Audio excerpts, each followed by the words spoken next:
তো এখন আমি রান্নাঘরে চলে এসেছি মেয়ের আপেলের জুস বানানোর জন্য। আপেলটা ওকে এক একদিন আমি এক এক রকমভাবে দিই। কখনো কখনো আমি আপেল সেদ্ধ করে দিই, আবার কখনো জুসও বের করে দিই। তো এই জুসটা বের করার জন্য আমি কিন্তু মিক্সিতে কোনো রকমভাবে পেস্ট করি না। এই গ্রেটারটা রয়েছে, এটার মধ্যে গ্রেট করে রসটা জাস্ট চিপড়িয়ে নিয়ে আমি বের করে দিই এবং তাতেই কিন্তু জুস হয়ে যায়। তো আজকে ভাবলাম যে আর সেদ্ধ দেবো না, জুস বের করেই দেবো। তো পগু এখানে ভাবছে ওর আমি নাশপাতি কাটছি, ও নাশপাতি খেতে খুব ভালোবাসে। তো এটা তোমার নাশপাতি নয় বাবা, এটা বনুর আপেল। আগে বনুকে আপেলটা দিয়ে নিই, তারপর তোমাকে নাশপাতি দেবো, কেমন? চলো, তুমি খাবে? তুমি আপেলও খাবে? ঠিক আছে, চলো দেবো দেবো। কে খাবে আপেল? আপেল কে খাবে? কে খাবে? পগু খাবে?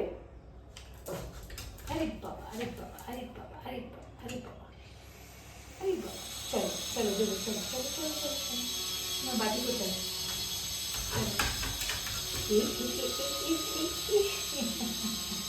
চলো তোমার বাটিটা নিয়ে নিই, দেবো। চলো।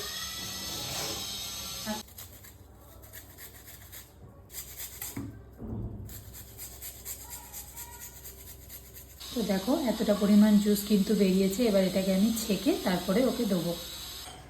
তো বাটিটার মধ্যে থেকে আমি জুসটা কিন্তু ওকে যেই বোতলটাতে দিই সেই বোতলের মধ্যে নিয়ে নেবো। আর হ্যাঁ, আমি ওর খাওয়ার জন্য স্টিলেরই বোতল কিন্তু ইউজ করে থাকি।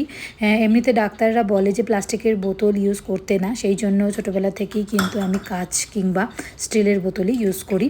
তো দেখো স্টিলের বোতলটার মধ্যে নিয়ে নিলাম। আর এটাতে আমার ওকে খাওয়াতেও সুবিধা হয়, ও সুন্দরভাবে খেয়েও নেয়। তো আজকে ওর অ্যাপেলের জুস রেডি।